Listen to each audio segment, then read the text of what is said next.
আপনি একজন ওলির নাম শুনছেন, নিজামউদ্দিন আউলিয়া নাম শুনছেন নি? উনি কি তরবারি দিয়ে ইসলাম প্রচার করছে, বোমা দিয়ে করছে, কুবাইয়া করছে? উনি যখন শেষ বয়সে অসুস্থ হয়ে গেছে, দিল্লির সব ডাক্তার বলছে নিজামউদ্দিন আর বেশি দিন বাঁচবে না, তোমরা যারা ওনার শুভাকাঙ্ক্ষী আছো খেদমত করো, হুজুর চলে যাবেন। ওনাকে ঘরে নিয়ে আসছে, উনি বিছানায় শুয়ে গেছে, চতুর্দিকে খবর হয়ে গেছে নিজামউদ্দিন অসুস্থ হয়ে গেছে। গ্রামের সহজ সরল দুইজন মানুষ আসলেন, দেখলেন হুজুর বিছানায় শুয়ে আছে, বসতে পারছে না, হাঁটতে পারছে না। গ্রামের মানুষ তো সহজ সরল হয়, ডাক দিয়ে বললেন হুজুর কষ্ট হলেও আপনাকে আমাদের গ্রামে নিয়ে যাব। হুজুর বললেন কেন নিয়ে যাবা? ওই গ্রামে একজন হিন্দু ডাক্তার আছে যিনি চিকিৎসা করলে রুগী ভালো হয়ে যায়, চিকিৎসা করলে রুগী। এখন ডানে বামের শাগরিদ বলছে হুজুর ডাক্তার কিন্তু হিন্দু, আপনি গেলে আমাদের মান সম্মান চলে যাবে। কেন? আপনি আমাদেরকে ইসলাম দিলেন, আর আপনার শেষ বয়সে আপনি একজন বেদিন হিন্দুর কাছে চিকিৎসা করলেন। এই মাথা আমরা কারো সামনে দেখাইতে আপনি যায়েন না। কিন্তু হুজুর নাসুর বান্দা, হুজুর বলে আমি যাবো। এখন আমার বাপ যদি বলে আমি যাব, আমি 1000 বার না বললে এটা কি আর হবে? হুজুর বললে আমি যাব, কিন্তু শাগরিদ বলছে যায়েন না হুজুর, বেজ্জুত হয়ে যাব। হুজুর বললেন না আমার যেতে হবে। তখন তো আর BMW নাই, ফাইজারও নাই, তখন ব্যান গাড়ি ঘোড়ার গাড়ি আছে, গাড়ি নিয়ে আসছে। গ্রামের বক্তরা খুশি হয়ে গেছে, হুজুরকে একদিন খেদমত করতে পারবো। হুজুর গাড়িতে উঠে গেছে, যেতে যেতে রাত হয়ে গেছে। গ্রামের মানুষগুলো ডাক্তারের সিরিয়াল নিয়েছে, আগামীকাল সকালে প্রথম নাম্বার নিজামউদ্দিন আউলিয়া ঢুকবে। রাতভর হুজুরের খেদমত করলো, সকাল 10টা হতে দেরি হুজুরকে গাড়িতে তুলে ডাক্তারের কাছে নিয়ে আসছে।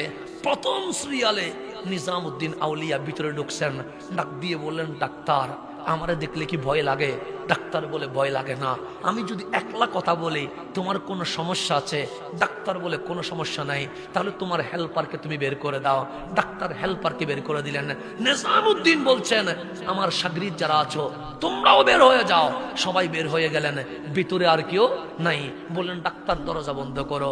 ডাক্তার দরজা বন্ধ করলেন, ডাক দিয়ে বললেন তুমি তো সেই ডাক্তার যিনি রুগী দেখলে রুগী ভালো হয়। ডাক্তার হাসি দিয়ে বললেন এই মুসলিম দরবেশ, মানুষ তো তাই বলে, আমি নাকি রুগী দেখলে রুগী কি হয়ে যায়? ভালো হয়ে যায়। তখন নিজামউদ্দিন আউলিয়া বলেন কোন মেডিসিন দাও যেই মেডিসিনে রুগী ভালো হয়? তখন ডাক্তার হাসি দিয়ে বলেন দিল্লির ডাক্তার যায় পড়েছে, আজমিরের ডাক্তার যা পড়েছে আমিও তো তাই পড়েছি। মেডিসিন তো একটাই, পেটের ব্যথার যে মেডিসিন আমি দেই সেই মেডিসিন অন্যরাও দেয়, তো কিসে রোগী ভালো হয়? তখন ডাক্তার হাসি দিয়ে বলে আমি নফসের কথাই চলি না। নফস যদি বলে যাও আমি যাই না, নফস যদি বলে ঘুমাও আমি ঘুমাই না, নফস যদি বলে খাইও না আমি খাই। নফস হ্যাঁ বললে আমি না করি, নফস না বললে আমি হ্যাঁ করি। আমি বিপরীত করি বলে আমার মন বলছে এই আধ্যাত্মিক পাওয়ারের কারণে রোগী ভালো হয়ে যায়। আমি নফসের কথায় চলি না, আমি নফসের পূজারি না।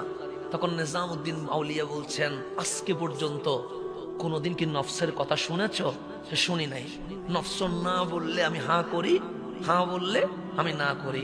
আমি একটা কথা বলবো, তোমার নফস যদি না বলে তুমি হাঁ করবানি? ডাক্তার বলে অবশ্যই করব। কেন? আমি তো আমার নফসের বিপরীতে চলি।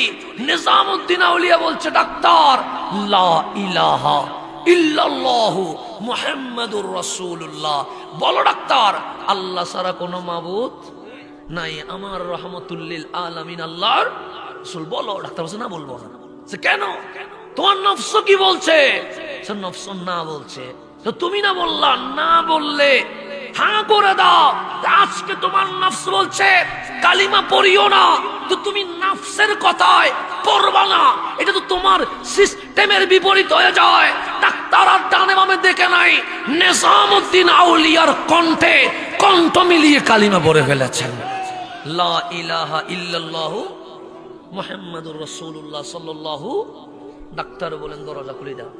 দরজা খুলে দিলেন, বক্তরা দৌড় দিয়ে ঢুকেছে। তখন বললেন গাড়ি রেডি করো। সবাই বললেন নিজামউদ্দিন মেডিসিন নিবেন না? বলছে আমি তো নিজের চিকিৎসার জন্য আসি নাই, আমি তো ডাক্তারের চিকিৎসা করার জন্য আসছিলাম। কাজ হয়ে গেছে। আজকে নিজামউদ্দিন মেডিসিন নিতে আসে নাই, নিজামউদ্দিন কালিমার মেডিসিন ডাক্তারের কলবে দেওয়ার জন্য এসে গেছে। এই আল্লাহর ওলিরা এইভাবে পালস বুঝে বুঝে কি করেছেন? চিকিৎসা করেছেন।